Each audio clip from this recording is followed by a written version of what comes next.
You pick up your phone to check the time. 37 minutes later, you're watching a video about a dog who learned to open the fridge. You didn't choose that. You didn't even enjoy most of it, but you couldn't stop. And now your original task, the one you actually needed to do, feels oddly boring, impossible even, like your brain just can't get traction anymore. That's not laziness. That's not a personal failure. That's dopamine downregulation. And it's happening to almost everyone walking around with a smartphone right now. Today we're going to talk about what dopamine actually is, because almost everything you've heard about it is wrong. How modern technology has essentially hacked your motivation system, and most importantly, what you can actually do to reset your brain and get your focus back.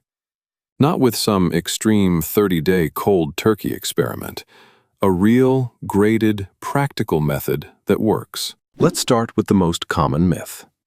Dopamine is not the pleasure chemical. You've probably heard that 100 times. Get a hit of dopamine, dopamine rush. The idea that it's the thing your brain releases when something feels good. But that's only half the story, and the less important half. What dopamine actually does, according to neuroscientist Robert Sapolsky and decades of research at Stanford, is drive anticipation, expectation, the wanting. It's the neurochemical of, I need to find out what happens next.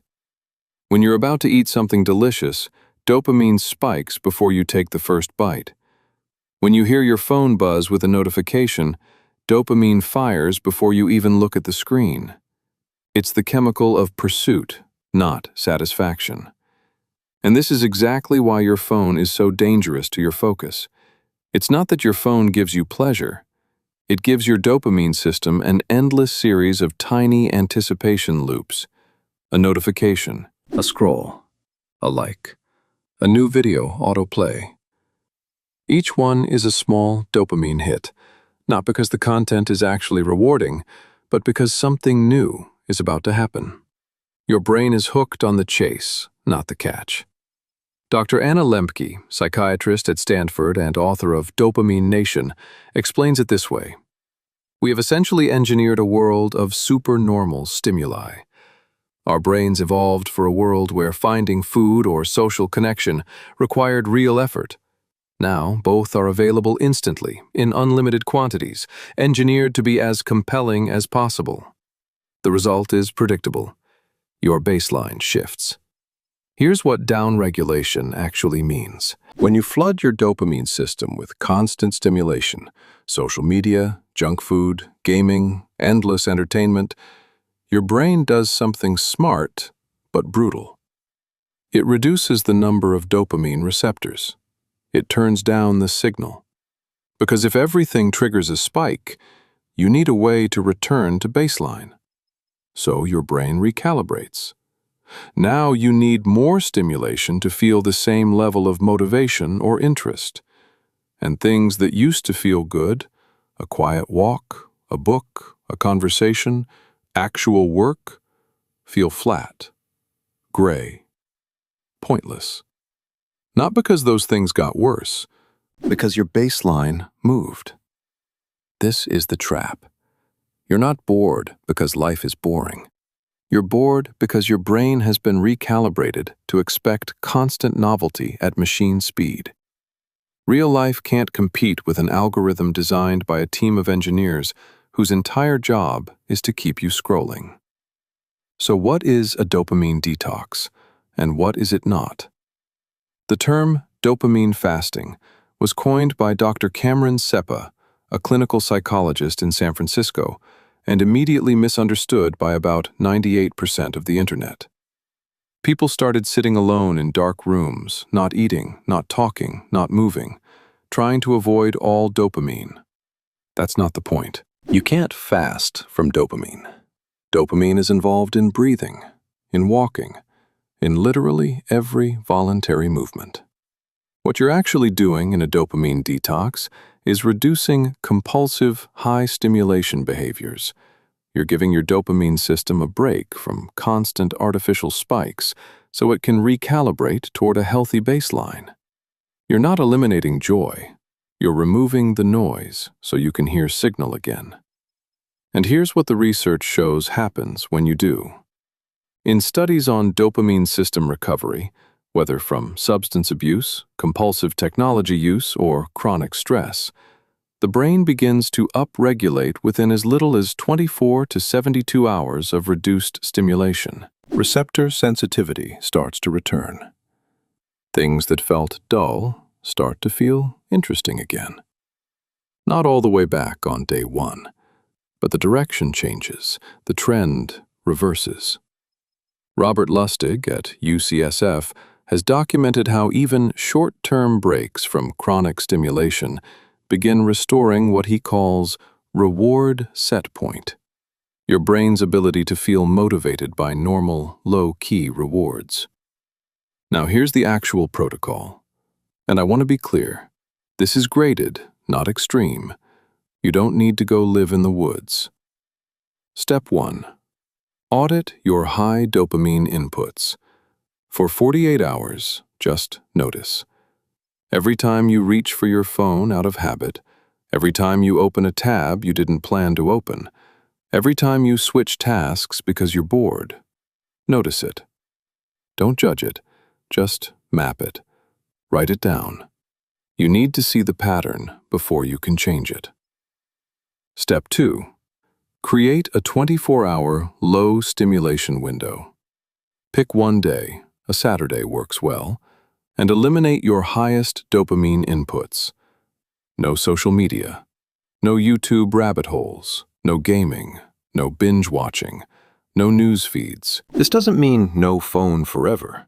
It means one intentional day where the algorithm doesn't drive your attention.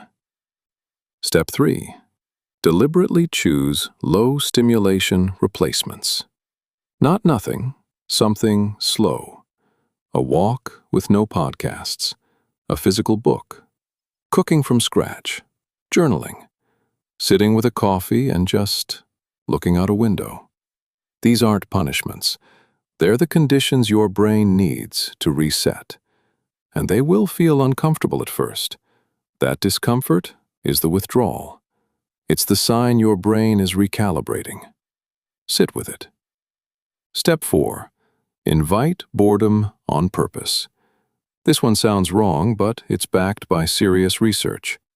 Dr. Sandi Mann at the University of Central Lancashire found that people who were allowed to be bored before a creative task significantly outperformed people who were entertained beforehand. Boredom forces your default mode network, the part of your brain that daydreams, problem solves, and generates ideas, to activate. Your best thinking doesn't happen when you're stimulated. It happens in the gaps. Step 5. Rebuild a sustainable baseline over 7 to 14 days. The single low-stimulation day isn't the detox. It's the experiment that shows you it's possible. After that, you're building new defaults. Notification schedules instead of always on. Specific times to check social media rather than open loops all day. Phone-free mornings and evenings as non-negotiable anchors. Replacing one compulsive scroll session per day with something physical or creative. Not cold turkey, a gradual recalibration. Here's what this actually feels like, because I want to be honest with you. The first few hours of a low-stimulation day feel uncomfortable in a way that's almost physical. Your hand reaches for the phone. You feel a vague restlessness. There's an itch you can't scratch. That's not a personality flaw. That's your dopamine system looking for its next anticipated reward. Sit with it for 20 minutes. Take a walk. It passes. And when it passes, something interesting happens. The world starts to feel a little more textured. You notice things. You have thoughts that aren't responses to content. You remember what it feels like to be inside your own head rather than inside someone else's feed. The goal isn't to quit everything and become a monk. The goal is to reclaim the ability to choose. Right now, if your attention is always being pulled by the next notification, the next autoplay, the next infinite scroll, you don't actually have focus. You have the illusion of activity. A dopamine reset gives you back the ability to direct your own attention, to sit with hard things long enough to actually finish them, to be bored long enough to have an original thought. That's what's at stake, not just productivity, your actual mental life. So here's the challenge. This week, pick one day. Mark it in your calendar right now, not someday, one specific day. Call it your reset day. No social media, no algorithm-driven content, no background noise from your phone. Replace it with slow things. Let it be uncomfortable. And then notice what happens in the days after. If you've ever felt like your focus is broken, like you can't read a paragraph without checking your phone, like everything feels slightly gray and flat, this is where you start. One day. That's the whole ask. If this hits something real for you, share it with someone who needs to hear it.